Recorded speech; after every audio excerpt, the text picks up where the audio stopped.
Hello everyone, C sharp dot net के इस lecture में हम assembly in dot net discuss करेंगे। What is an assembly? An assembly is a file that automatically generated by the compiler upon successful compilation of every dot net application. Assembly एक file होती है जो automatically create होती है किसी भी dot net application के कंपाइल होने के बाद, सक्सेसफुल कंपाइल होने के बाद। It can be either a dynamic link library or an executable file। ये एक DLL लाइब्रेरी हो सकती है या executable फाइल हो सकती है।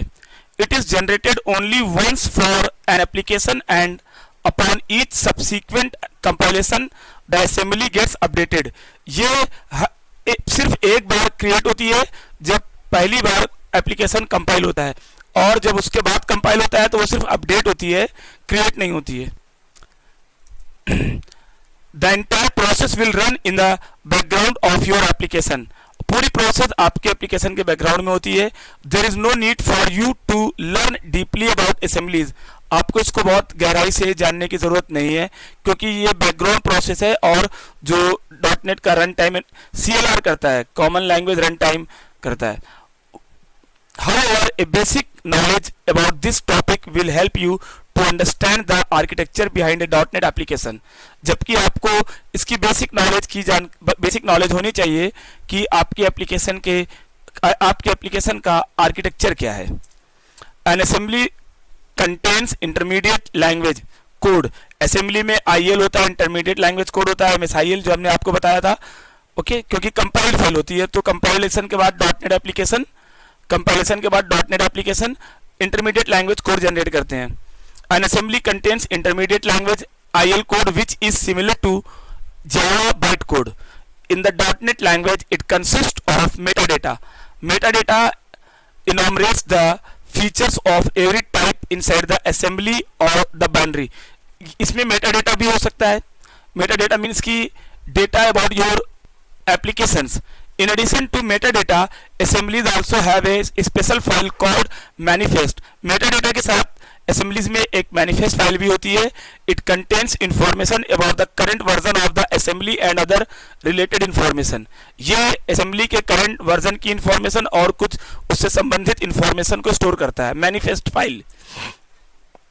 In .NET there are two kinds of assemblies। .NET में दो तरह की assemblies होती हैं, such as single file and multi file। single file assembly और multi file assembly। A single file assembly contains all the required information in a single package। The majority of assemblies in .NET are made up of single file assemblies। single file assemblies में सारी information एक ही file में होती है, एक ही assembly में होती है। ज़्यादातर .NET एप्लीकेशन में assembly single file की ही बनती है। multi file assemblies are composed of numerous .NET binaries or modules and are generated for larger application। multi file assemblies larger applications के लिए बनती हैं, उसमें कई फाइलें होती हैं, एक से ज़्यादा फाइलें होती हैं। one of the assemblies will contain a manifest and other will have IL and metadata instructions। उनमें से किसी एक में manifest होगा और बाकी में intermediate language और metadata instructions होंगे।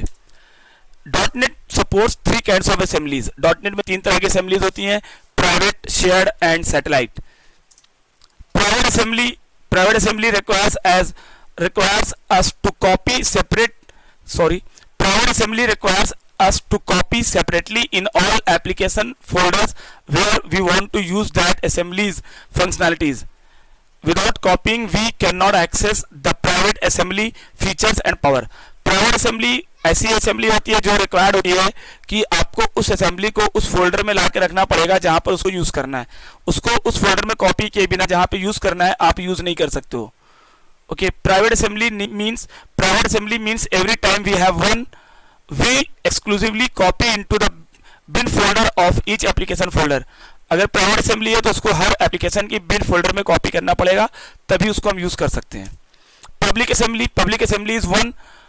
Public assembly is not required to copy separately into all application folders। Public assembly को आपको एप्लीकेशन के सभी फोल्डर में कॉपी करने की जरूरत नहीं है। Public assembly is also called shared assembly। only one copy is required in system level। सिर्फ एक कॉपी की जरूरत पड़ती है पूरे सिस्टम के लिए, एप्लीकेशन वाइज उसको फोल्डर में कॉपी करने की जरूरत नहीं है। there is no need to copy the assembly into the application folder। Application folder में उसको कॉपी करने की जरूरत नहीं है। Satellite assemblies are used for deploying language and culture specific resources for an application. Private assemblies को language और culture specific application के लिए बनाते हैं और वो पूरे एप्लीकेशन में एक होती है। इस लेक्चर में हम लोग इतना ही रखेंगे। Thank you.